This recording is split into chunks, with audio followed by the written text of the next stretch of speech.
UFC Vegas 28. Appreciate everybody for tuning in. We're going over Rozenstruik versus Sakai, the full card predictions and the betting preview for you guys. Looking forward to talking about all these fights on this card. Overall, it's pretty good. I know we did those early predictions last week.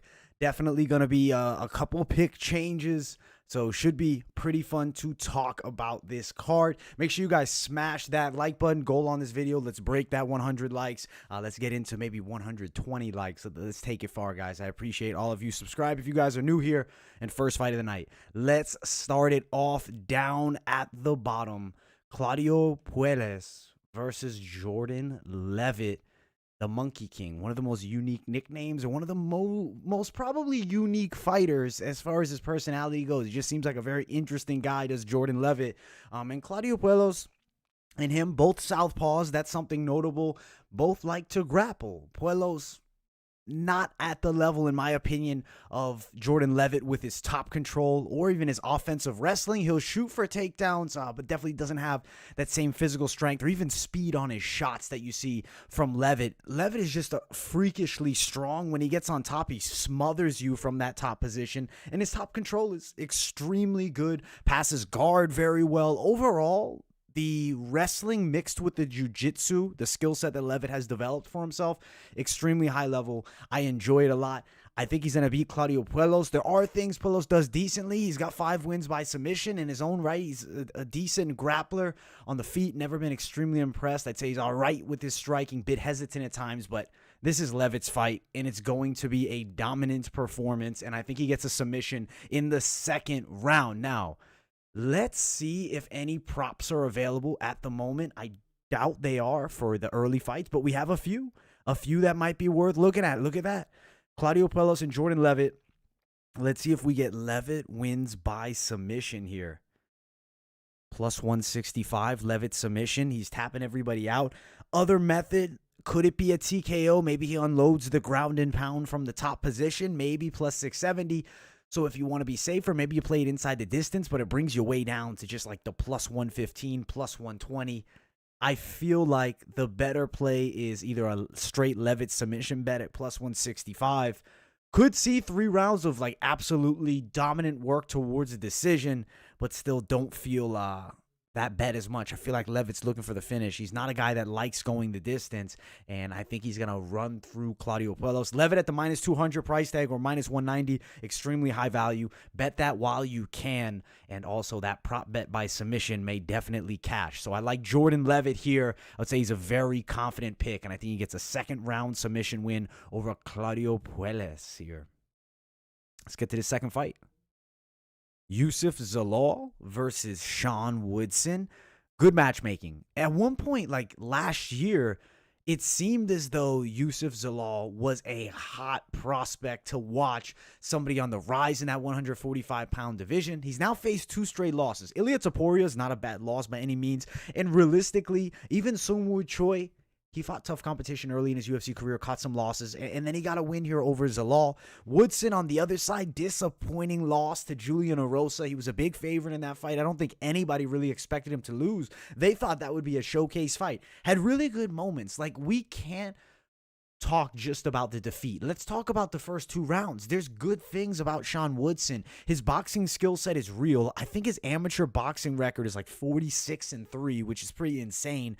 The guy has very loose striking, a unique style, this being Sean Woodson. Super lanky as well for the 145-pound weight class. A 79-inch reach is a serious advantage. Has also improved his kicking game as well.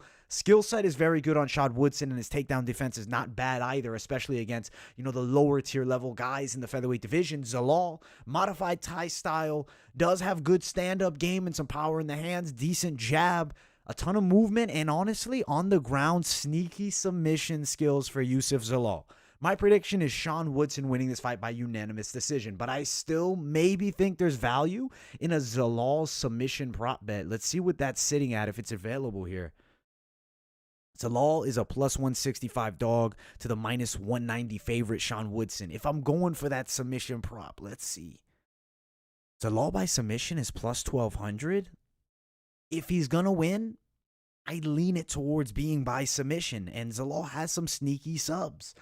In the UFC, hasn't been a finisher, but outside the UFC has finishes. Could catch Woodson in something, but more likely I see Sean Woodson working towards a unanimous decision victory.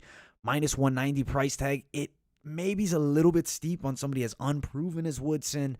Are there any props that I love for him? Woodson by decision, plus 145. That's a decent play. But the Zalal submission at the plus 1,000 money or more is worth a sprinkle at that value, because he definitely could catch a submission on Sean Woodson. You're going to want to buy that up soon if you are going to play it. We'll be coming out with the best bets video most likely tomorrow, and we'll be diving way deeper into the betting. But definitely still some good picks here on just this betting preview with these picks. The next fight, fun women's matchup. I think a lot of people are going to be really excited to see Manon Fiorot. She fights against Maryna Moroz. I was super impressed watching her performance against Victoria Leonardo. Dominated her on the feet, got the standing TKO. On the other side, Maryna Moroz, I mean, she's been in there with good names, been in the UFC for a while. Mayra Bueno Silva did lose that third round for sure to Bueno Silva. Beat Sabina Mazal. Angela Hill beat her, no shame. Carla Esparza, top contender, no shame there. Maryna Moroz is an awesome test and step up in competition for Manon Fiorot. I think this is genius matchmaking. I think this is really where you test how good is Fiorot, especially if they're looking to push her towards the top. I think they want her because they need somebody who's there for Valentina at the top of the weight class. No one. And I feel like Manon Fiorot might just be the girl to maybe work her way up to a title shot and give her a bit of a challenge.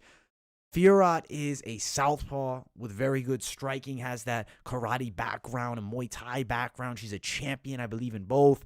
Fights really well from that kickboxing range, so the longer range. Nice lead leg side kick that she'll throw, almost like Wonder Boy-esque. I like a lot of things about her. Also really quick combos with the hands. And on the ground, she's no slouch. She's a Brazilian Jiu-Jitsu purple belt. That's notable. That's rank worth. That's a good rank. Like, that's an advanced belt. So she is capable on the ground. Moroz on the other side does bring in a modified Thai style type stance, but does bring in also a boxing background, amateur. I believe she's actually a coach for like the Ukrainian amateur national boxing team, something like that. She does check kicks extremely well, and she catches them very well. Could potentially get the fight to the ground, but still, I think Fiorot's capable enough on the ground to deal with Moroz from that top position. I think she can get back up to her feet at the very least, maybe even threaten from the bottom. I like everything about Manon Fiorot, and she has my pick. I am riding with her. 5'7", 66-inch reach, 5'7", 67. So similar height here, but Fiorot uses her range extraordinarily well and will be throwing those side kicks. You got to watch out for Maryna Moroz's straight punches for sure, but I think Fiorot has the skill set to beat Maryna Moroz. She's somebody that we really need to keep an eye on. Let's see what the odds are. Moroz is a plus 145 dog. Fiorot minus 165 favorite. Moroz, Fiorot. Let's see. Fiorot wins by a decision is plus 150. Let's see, maybe the fight over 1.5, massive. Fight goes to decision minus 250, so it's expected to. Maybe you want to throw that Fiorot decision bet down. Might be some value there if you can get it early at plus 150. I expect it to be bought up a bit and brought down more. I don't necessarily see a very high chance of Moroz finishing Fiorot. If she does beat her, I think she'll just have the clear level difference with the wrestling and top control and probably grind towards a win, but I think that's unlikely, so I am going to be riding with Manon Fiorot to win this fight. If you want to play any bet on Moroz, maybe just bet her straight plus 145. I don't think it's likely she gets a finish out here on Manon Fiorot. Very hot prospect and a girl at 125 that we all should be excited about, and I really do believe she will succeed, and I also hope that she will succeed as a fan looking for somebody to work her way up to challenge Valentina at the top, because it's just not close right now. Next fight of the night, Alan Patrick versus Mason Jones, 170-pound matchup. Mason Jones' debut, he looked really good against Mike Davis in like a really tough back-and-forth battle where both guys had great moments. Alan Patrick, he's been in the UFC for so long now. He's 37, almost 38 years of age, so that's something to note here. Lost to Bobby Green, and before that, lost to Scott Holtzman. Taking on a young Mason Jones, 11 years younger, hot prospect on the rise, I would say, even in defeat in his last fight. I mean, I still think he has good stock. One thing about Alan Patrick, he's very athletic and wild, and he also southpaw stance. I mean, he's a bit tricky. He's a guy that could potentially pose some problems with striking. Unlikely, I also agree. I don't think it's extremely likely here. I think more Mason Jones, maybe competitive first round, but towards the second and the third, Jones starts to take over. He does have some pretty good straight punches, solid boxing skill set, likes to come forward. I'd call him a pressure striker without a doubt. Constant pressure from him. You look back at that fight with Mike Davis, even though he was getting hit with a lot of shots and even getting stunned by shots, continues to walk forward. Nothing stopping this man. I like the skill set. I also think on the ground, Jones maybe gets some takedowns as well if he needs to mix it up. I'm saying late second round or third round TKO here for Mason Jones. That is my prediction on this fight here. Let's check out all these odds. Obviously, Jones is going to be the favorite. Minus 290 to plus 245. I think Patrick deserves a bit more respect on the lines because he's a vet of the game. And I do think he has a bit of a shot at plus 245. That's pretty high. But I still think Mason Jones gets that late TKO. Plus 125, over 2.5, minus 120. Fight starts round 3, minus 140. The props aren't great, at least right now. Patrick wins by decision, plus 403, less likely. Jones wins by decision, plus 240. I like the Jones TKO, but it's plus 125. I don't love the price tag for a young prospect like this. But I do think he gets that second or third round knockout, and I think he fatigues Alan Patrick and makes him work at a very high rate for that first and towards probably halfway or 3/4 way into that second round. Let's get to the next fight of the night. We're flying through the fights up to this exciting prelim, another welterweight division battle. Francisco Trinaldo versus Muslim Salikhov. I like this matchup. I'm excited to see how both these guys look, both over the age of 35. Trinaldo turning 43. The man is just unstoppable. He's been in the UFC forever, almost 43 years of age, on a 3-fight win streak, beating difficult guys. I mean, he dominated Bobby Green, beat John Medeski, and beat Jay Herbert. Muslim Salikhov, 4-fight winning streak for him. Pretty big win in the last fight, beating Alizio Zaleski. The striking skill set of both guys is good. For Salikhov, it's a lot more tricky. He's a kickboxer, fights well from range. I mean, they have the nickname for him as, King of Kung Fu. He does bring that Kung Fu-esque background. He'll spin at times, super fast hips. On the feet, tons of things to like about Muslim Salikhov. When you get to Francisco Trinaldo, when he closes distance, he's good inside, and he does have power in the hands. He has like that old man strength too in the clinch. And if he gets you down, he's dangerous on top. I do think Trinaldo can have some moments in this fight, and I don't think it's a complete, utter shutout, but I feel like Salikhov, also this fight being up a weight class for Trinaldo, normally fighting at 55, now at 70. I like Muslim Salikhov to win this fight on a hard-fought, unanimous decision over Francisco Trinaldo. Let's check out what the lines are looking at if they're available for this fight. Francisco Trinaldo and Muslim Salikhov. We only have one prop available, so obviously, as you guys know, we'll go deeper in the best bets video. Fight doesn't go to decision, plus 135. Fight does go at minus 175. I do think it goes decision. Salikhov minus 225. I wish the odds were a bit closer, and I'd feel more confident throwing that on Salikhov. As of right now, no bets I'm loving on that fight, unless maybe you want to bet Salikhov straight in a difficult fight where his price tag is a bit too high, in my opinion. Next fight of the night, Tanner Boser versus Ilir Latifi. Heavyweight division battle. Latifi, top guy at 205 for a while, a good amount of time, and he never got to the top of the top, but has fought against top competition, competitive fights, lost to Corey Anderson, Volkan Oezdemir, and Derek Lewis. Those are his last 3 losses, all notable names.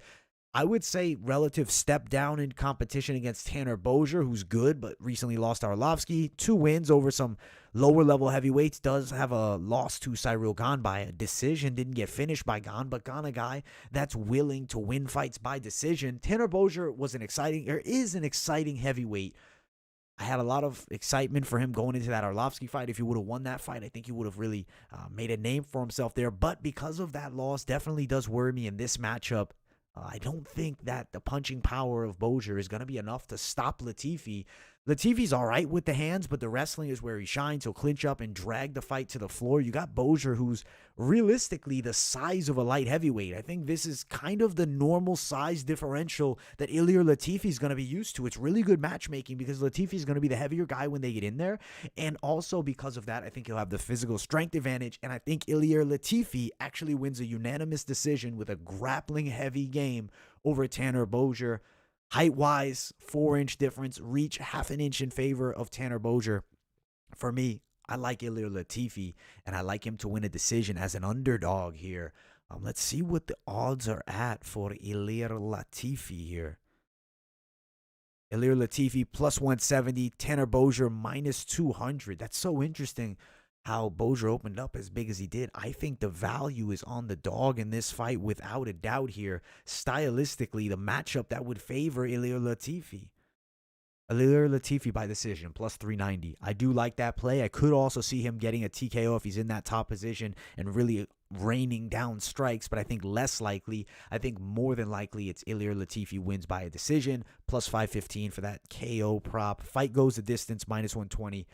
I like Tanner Boser and Ilir Latifi's fight a lot, and I like Ilir Latifi to win the fight, and I think he does so by a unanimous decision. Dog that really does come through here.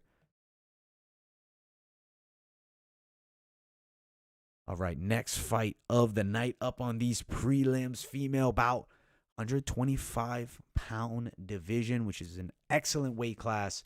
These girls are known for entertaining fights without a doubt here. On the side of Lipski, Queen of Violence, comes to fight, comes aggressively, has a nice knee bar finish against, I believe, Luana Carolina, mixes it up well from the mid-range or the close range, but the problem is kind of susceptible to being out-grappled. She got out-grappled against Antonina Shevchenko. We just saw Andrea Lee tap out Antonina. I haven't been extremely impressed with Antonina after that fight. Granted, Lipski, decent fighter, things to like, sure, but against Montana De La Rosa, coming off a draw against, I think, Mayra Bueno Silva. I want to check the name. Yeah, Mayra Bueno Silva. She's coming off a draw with her, who's pretty hot prospect, 7-1, just one loss, and a good performance against Maryna Moroz. Experienced amateur wrestler is Montana De La Rosa. Very good with her takedowns and lots of experience fighting top-level girls, which is kind of why you see her record 11-6. Not the best one, but quality skill set. Montana De La Rosa, she's going to win this fight against Ariane Lipski. I think we're looking at potentially a submission in the second round. That's going to be my prediction. Montana De La Rosa submission round 2. Could also see a TKO, but I do see her dominating from top position. Minus 260 is De La Rosa. Ariane Lipski plus 220. De La Rosa by TKO. Wow, plus 120. Or excuse me, plus 1,200. That's extremely good odds. Plus 350 for the sub. If you want to sprinkle the knockout prop and also play that plus 350 tag on De La Rosa by submission, definitely some value. I see her dominating this fight.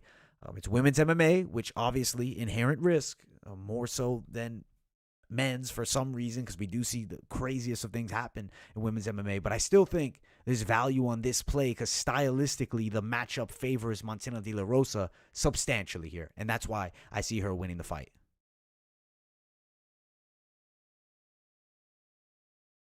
All right, let's get to the featured prelim of the night. Makwan Amirkhani versus Kamuela Kirk. Kirk taking this fight on short notice, extremely short notice. When did he fight? Last week? He fought a week and 4 days ago from when this is being recorded, so it'll be like a bit over 2 weeks for when he actually fights against Makwan Amirkhani. Kirk is a decent striker, solid kickboxing skills, good hands, some power in the hands. But on the other side, he's fighting Makwan Amirkhani, tricky southpaw who's always had some gas tank issues, but does bring in a very good wrestling game and submission skill set that's sneaky and dangerous and high level. Pretty athletic fighter too is Makwan Amirkhani. I just feel like the grappling is just a real difference, and we're going to see the difference of the grappling as soon as the fight begins. I think Makwan Amirkhani will work Kamuela Kirk to the ground, and I do think he's going to submit him, some type of choke, and I think it is in the first round. The last fight for Amirkhani, disappointing loss, but prior to that, choked out Danny Henry pretty quickly in that matchup, and I see him getting the sub over Kamuela Kirk. Should be an exciting matchup, interesting fight. Could pose more difficult, though. I mean, Makwan could go out there and put on, a great display, or could potentially gas towards the third. And then we saw Kamuela Kirk maybe come on strong at the end, and then I would lean Makwan decision. But I feel like Makwan is going to find a way to get the submission in this fight. Let's see. No props available, but Makwan is a minus 280 favorite to the plus 220 dog. So super, super wide here for the odds of this matchup. I'm going with Makwan Amirkhani, Mr. Finland, to beat Kamuela Kirk. We're jumping up to that main card. I'm actually going to check up on that live chat here. Appreciate everybody for tuning in live. If you guys haven't yet, smash the like button, whether watching live or on replay. What are my parlays? We'll talk about it at the end, man. I'll definitely throw my parlays at you. We got the whole parlay section coming up just after we finish through this main card. Yeah, I like the Fiorot fight, but decision. Latifi's too heavy for Tanner. I agree, man. I agree. The same way Shevchenko beat Lipski was on the ground, and I think that De La Rosa is definitely better. Appreciate everybody for tuning in live. Everybody participating up in the chat. Shout out to all of you. Let's get back to the card. Main card. As I said, smash the like button if you have not already. Looking for 120 likes on this video. Subscribe if you guys are new here too, covering all things MMA over here at MMA Experts. And this starts our main card off. It is Tom Breese versus Antonio Arroyo. I'm excited for this matchup. I think it's a good fight and an interesting fight. Arroyo is like pretty much like Arajan Bular, like 3.0, or excuse me, KB Bular, the guy that Tom Breese fought recently and destroyed him. Arroyo, kind of similar skill set, but definitely like 3 times better, but brings in that similar style of attack with Arroyo. Very good with his kicks, karate-esque stance, not the best hands. The chin is up a bit high at times. Coming off a loss to Deron Wynn, granted, super different stylistic matchup. Breese definitely more of a striker. On the side of Breese, a guy with some pretty nasty boxing skills, good kickboxer overall. His hands, though, I really think are his bread and butter, and his best punches are probably that jab followed by that straight shot down the line. Arroyo does mix the stances up at times, but a lot of the times, and I think in this matchup, he's probably going to stay in orthodox. I do think that he knows about the Tom Breese jab, especially on the southpaws. I'll take Tom Breese working towards a unanimous decision, and I can see him controlling with the grappling later in this fight. I think it'll be more difficult than maybe the lines have it, because I feel like Breese will still be tested a bit here by the very athletic and good kicker Antonio Arroyo, even though I think that it will be a clear decision in favor of Tom Breese. So I like the decision play here on Tom Breese to win. Let's see where some of these odds lie. Antonio Arroyo, Tom Breese, minus 245. Tom Breese, Arroyo plus 205. Let's see here. Let's see. Breese wins by KO, rather, plus 175. Arroyo KO plus 725. Might be better to sprinkle that because he could catch him with a counter shot for sure. We've seen Breese put to sleep. Arroyo, Breese wins by a decision. Plus 253 for a Breese decision. Don't really love the play. Such a strong favorite, Breese, at minus 245. Maybe the over 1.5 is where the value lies here. At minus 160, I really do think there's a chance we could see this fight going over that minus 1.5, because I feel like Arroyo is capable for about a round and a half, 2 rounds, and then you see him fatigue. And I feel like during that time, him and Tom Breese will be fairly competitive, both 6'3", but the leg length advantage I do feel like will lie with Arroyo, and he will be throwing more kicks versus the more boxing style of Tom Breese. Picking Breese may be worth a bet, but the lines are pretty wide at the moment here. Let's get to this next fight on the main card. We're flying through it with exciting matchups. Dusko Tudorovic takes on super short notice replacement Gregory Rodrigues. We saw him on the Contender Series last summer. I think predicted him to beat Jordan Williams at that fight, but no, he got knocked out. But he's turned it up. 2 straight wins, middleweight division matchup. I'm actually really excited to see this fight. I think we are in store for some high-level action and a very fun matchup, in my opinion. On the side of Duško Todorovic, we've seen him recently fight, coming off a loss to Punale Soriano. He has that like loose, bouncy style. He'll slip in, out. His arms will be moving. He likes to mix the stances up in his head, constantly moving with the hands extremely low. He's a good kickboxer and does have some decent skills. More of a volume puncher, though. Doesn't necessarily have that crazy one-punch touch out power. On the other side of Rodrigues, he kind of does have that power. He's a really big hitter, knockout wins in his last 2 fights, and he throws a ton of power into pretty much every punch that he throws. Kickboxing style and dangerous Brazilian jiu-jitsu on the ground.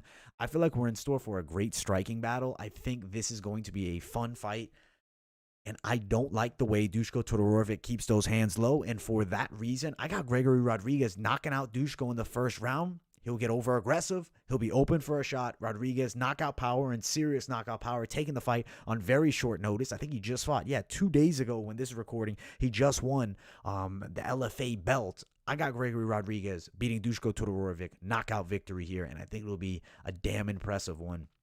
Let's see if there's any odds for this fight. I believe they are here. Are the props as well? Yeah, the lines opened up nice and early this week for a lot of these fights. Duško, -160. Gregory, +140. People are buying the line.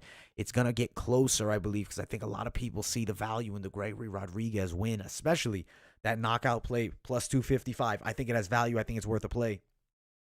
That's a prop that I would pick up in this fight, +255 for a Gregory Rodrigues win by knockout. I think he is sleeping Duško Todorovic in this matchup, and I do think it's going to be in that first round.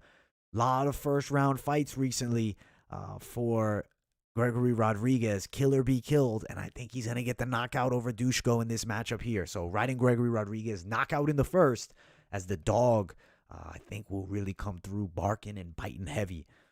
Next fight, main card, OG contender Santiago Ponzinibbio. He was damn close to working his way up. Unfortunately, health issues have kept him out for a fair amount of time. I mean, had his streak going, 4 years ago, he beat Nordine Taleb. He was more consistent then, beat Mike Perry 3.5 years ago almost. Then he lost to Neil Magny 2.5 years ago. And then he fought 4 months ago and was knocked out in the first round. That was against Jiliang Lee Jiliang, a.k.a. Leech, who's a savage, and put him unconscious brutally in that first round. Miguel Baeza on the other side here is a very tricky matchup.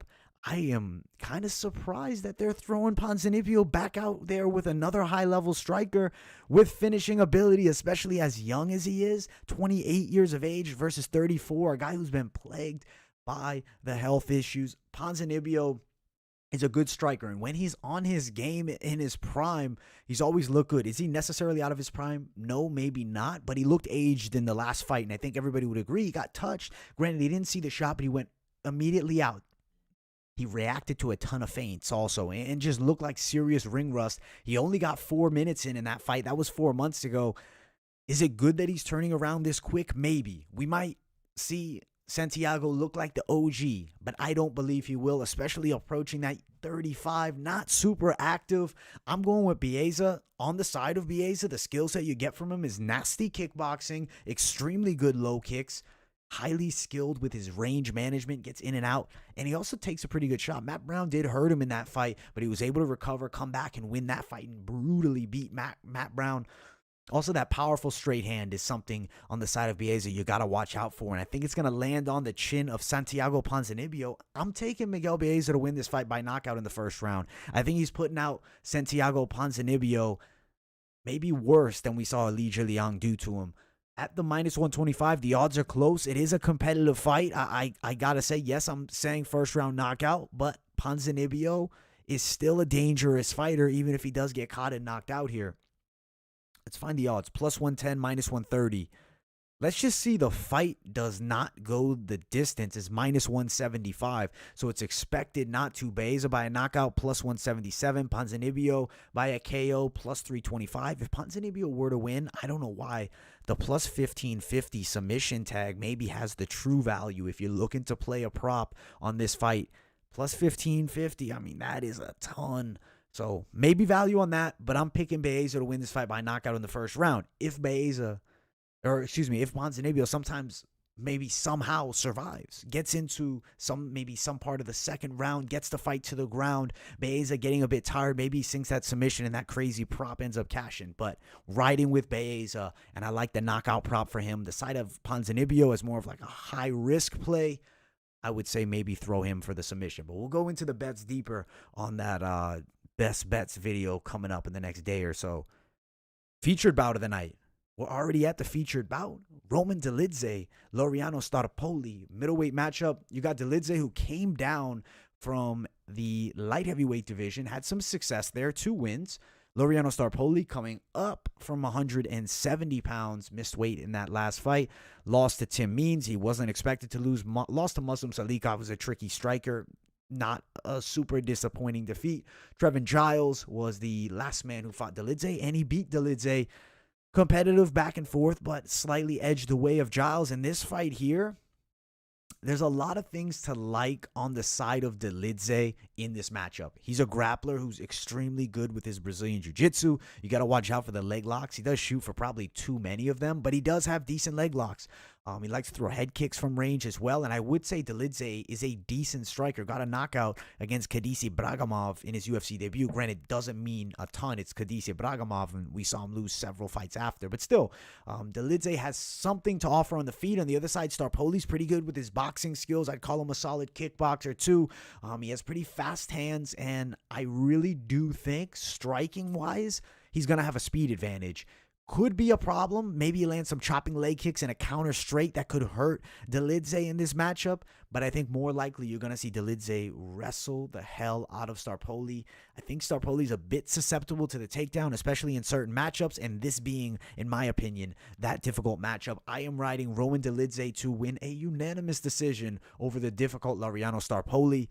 Haven't been extremely impressed with Dolidze, but I think the skill set matches up well in this fight. And I think grinding, grappling heavy decision win for Dolidze. Let's check out the odds for that.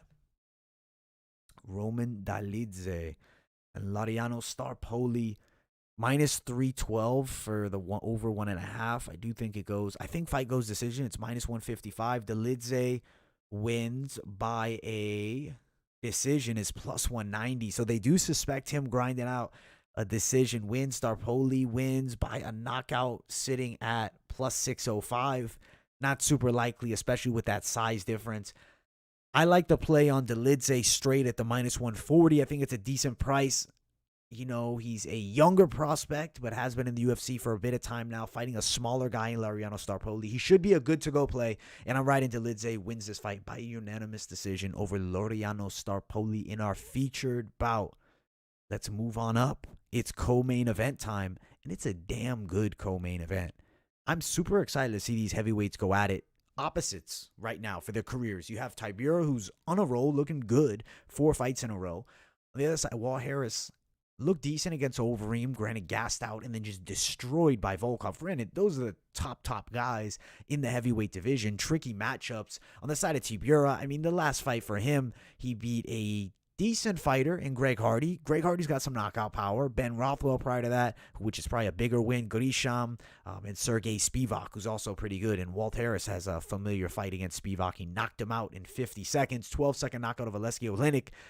Both these guys recently, I mean, have some similar matches and decent wins. But on the side of Walt Harris, it's been 2 straight disappointing defeats. He's a southpaw with really athletic striking. He's got power for sure. He'll let the hands fly, and his straight left is definitely his best punch, and he hurt Overeem with it bad. I think he could hurt Tybura. The thing is, you look at that fight with Tybura against Greg Hardy. Tybura took everything thrown his way, and Greg Hardy, joke about the guy's skill set all you want. He sucks on the ground, whatever. He hits hard, and he has proven knockout wins, and Tybura ate every shot, and I don't think he really wobbled once. He felt the power, but he didn't wobble. He mixes up the stances too, sets up the takedowns extremely nicely against Walt Harris. The first round, Tybura needs to be extremely careful because that is when Harris is extremely dangerous, is in that first round. His last 2 wins are combined 62 seconds, so you need to watch for him in that first round. After that, I think, is when Tybura puts it on him. I think Tybura eventually works to get the fight to the ground. I think we'll see fatigue set in by maybe the middle of the second round for Walt towards the end. And I think Tybura TKOs him in the third round. And I think we're going to see victory for Marcin Tybura. The grappling will make the difference here, as well as the durability. Let's see what the odds. -165 for Tybura, +145 for Walt Harris. I just don't love the odds of Walt Harris winning this fight, especially I think he's on the wrong side at 35. Granted, it's heavyweight, and usually they come into their prime later, but 2 bad losses in a row, and just a guy who's known to be suspect on the ground. I feel like we're going to see Tybura work towards beating him, and the dominance will be on the ground. Let's see. Tybura wins inside the distance, +180. Tybura submission, +800. Tybura TKO, +250. If you want to play it safe, maybe you do Harris by TKO at +300. Where else can you do Walt Harris? Do they have a first round? Harris wins in the first round, +475. That's a riskier one, though. But if you want to sprinkle Harris by a knockout, if you think you might get it early and then just play Tybura here, -165. Decent tag. Wish it was a bit closer, but understandably so. It'd be wide like this. The grappling skill set is not to be messed around with on the side of Marcin Tybura, and that's why I think he's going to win this fight. He's going to survive the onslaught, and then he's going to get the fight to the ground, and he's going to put it on Walt Harris and TKO him in that third round. I think we've arrived to the main event. We have. Let me quickly check up on that live chat. Make sure you guys smash that like button if you have not already. As I said, go for this video, 120 likes. Appreciate everybody for tuning in. If you're new here, subscribe to the channel too. Do I want to sponsor? Yeah, I'd love to be sponsored, man. If someone wants to sponsor, man, I'm all open to it. Gregory Rodrigues, he's coming off a nice win. You like the KO of him against Dushko? Yeah, I think he's gonna KO him. Yeah, Dushko's hands are super low, man. Woodson, Zalal. It's gonna be on the replay. I'll quickly tell you right now. I am picking Woodson in a competitive fight against Zalal. Might be some value though in the submission bet for Zalal. And bet Tybura live after the first round. Definitely could be some value in that. Just don't take that risk. Definitely possible, man. I think it will cash, to be honest. That's money play on Tybura. That's my opinion. But it's main event time. Smash that like button. Subscribe if you guys are new here. Let's talk about this main event of the evening. Jairzinho Biggie Boy Rozenstruik versus Augusto Sakai. Fun matchmaking. Some common opponents for them. Andrei Arlovski, I think. Split decision win on the side of Augusto. Granted, MMA math doesn't matter, but quick knockout in 29 seconds on the side of Rozenstruik. Lost to Overeem. Win against Overeem for Rozenstruik, but it's all style matchups. That's not really what matters here. Just some notable names realistically on both guys' resume. Tough loss to Francis, win against JDS, and then Cyril Gane dominates him for 5 rounds, and Dana White did not enjoy that fight. But honestly, it was a dominant performance, and he outstruck him from the range. Jairzinho Rozenstruik, if he fights a superior technical kickboxer like a Cyril Gane, that's the type of fight it's going to be because he's not going to rush in. He likes to rely on you coming forward. What does Augusto Sakai tend to do? He'll flurry in close distance at times. Not all the time, but definitely sometimes. And there's going to be opportunities for that counter hook by Jairzinho Rozenstruik.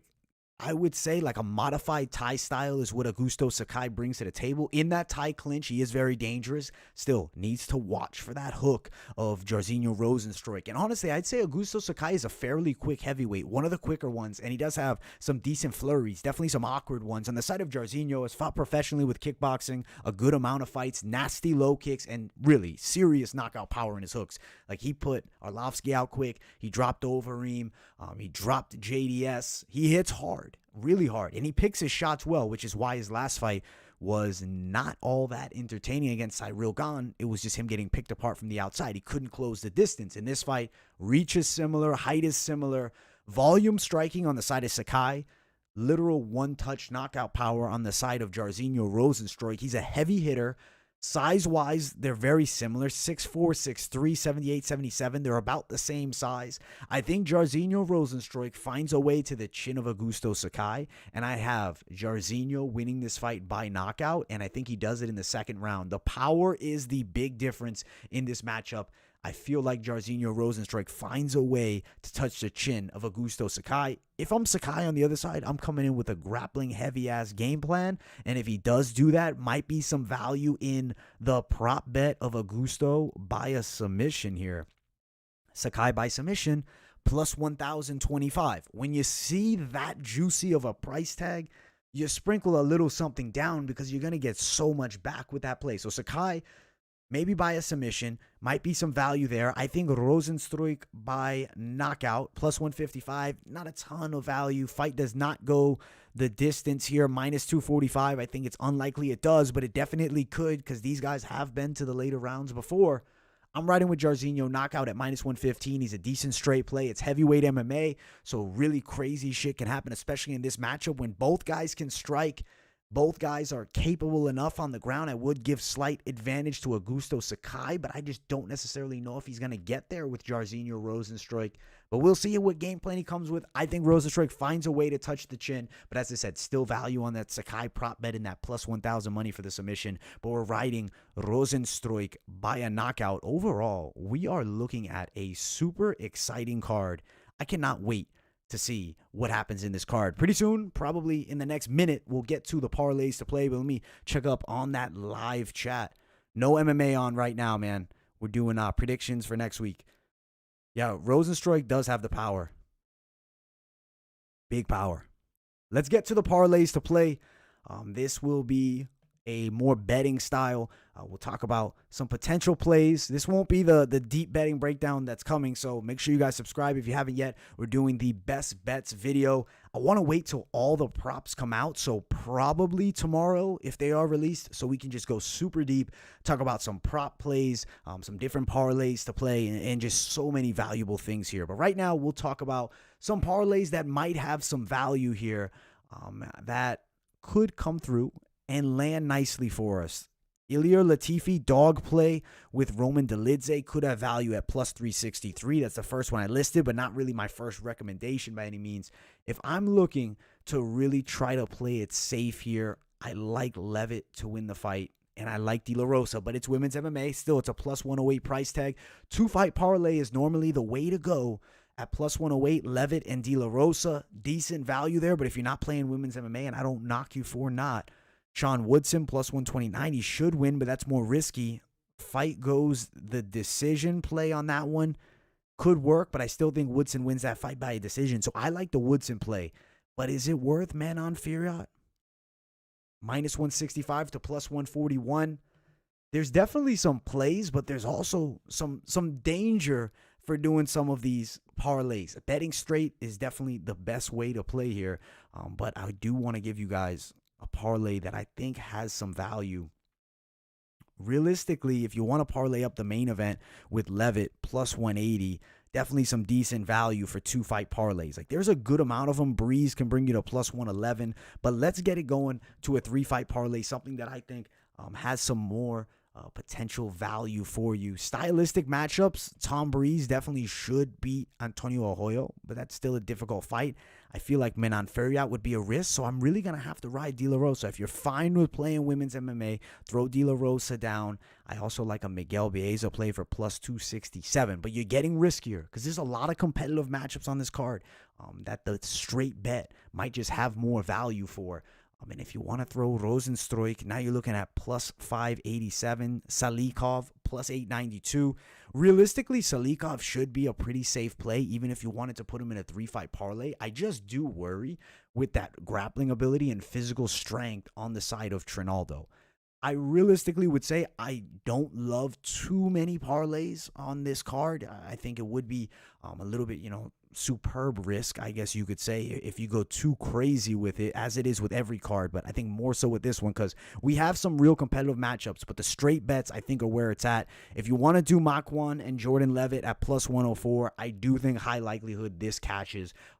Not a ton of props released or any actually released for this Makwan Kirk fight to talk about, but still the straight bet for Makwan and Leavitt at plus 104. I think has decent value. I'd also team that up with De La Rosa plus 182. I like this 3-fight parlay the most, but it is women's MMA. So I understand if you are worried, you add in a fourth leg. Sean Woodson minus 190 plus 330. I think that's some pretty good value. I do want to get it just a bit wider. Who is someone that I think is deserving of a play? Stylistically, Dolidze should be good to go, right? And then also stylistically, Rozenstruik should be able to get the win. Makwan Amirkhani, Jordan Leavitt, Montana De La Rosa, Sean Woodson, Roman Dolidze, Jairzinho Rozenstruik.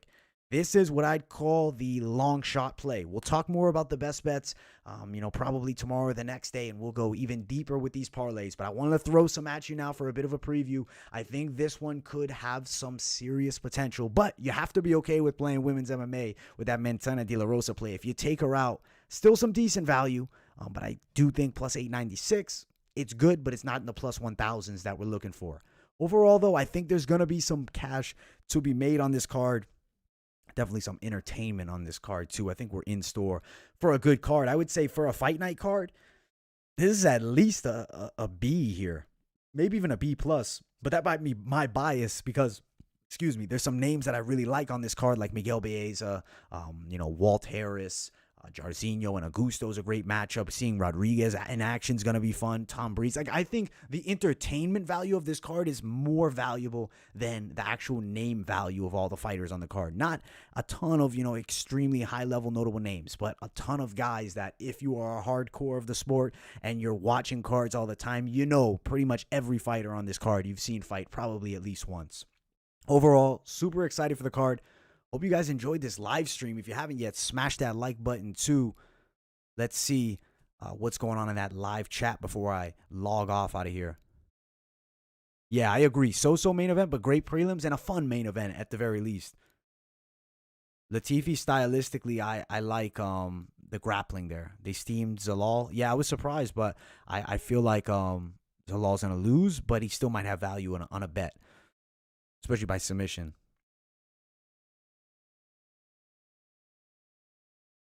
Moroz does most of her work in the open. Yeah, Moroz is pretty good inside. Good boxing, but she's going to be in trouble with the mid-range striking skill set that you see on the side of Manon Fiorot. You can't trust Leavitt? I trust Leavitt. I trust the monkey man. Jones, Dolidze, Leavitt, Breese, Makwan.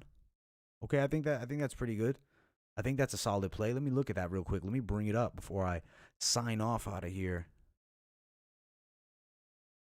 All right, let's see. Mason Jones. What value can we get that at? You said Mason Jones, Dolidze. Let me double check. Mason Jones, Dolidze, Leavitt, Breese, and Makwan Amirkhani. Plus 561. Yeah, I do think that has some value too. If you're willing to play Mason Jones. Alan Patrick's an older guy. Mason Jones, young guy. Youth versus experience. I'm riding with the young guy. I do think he gets it done. Plus 561 is a decent play for this 5-fight parlay right here. Shout out to our man in the live chat, Thomas Howard, for shouting that one out at us. Does the loser of Zalal Woodson get cut? In my opinion, no. I would say no. I think both are young enough that they could still turn it around, and there might still be some value in keeping them on the roster potentially. So I'd say no, but who knows? We'd have to see when that time comes. They might.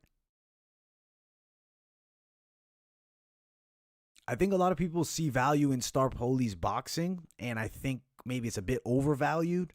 He was dominated, not necessarily dominated, but out-grappled by Tim Means in clinch situations, whereas Dolidze, naturally a 205er, bigger guy, stronger guy, clear advantage.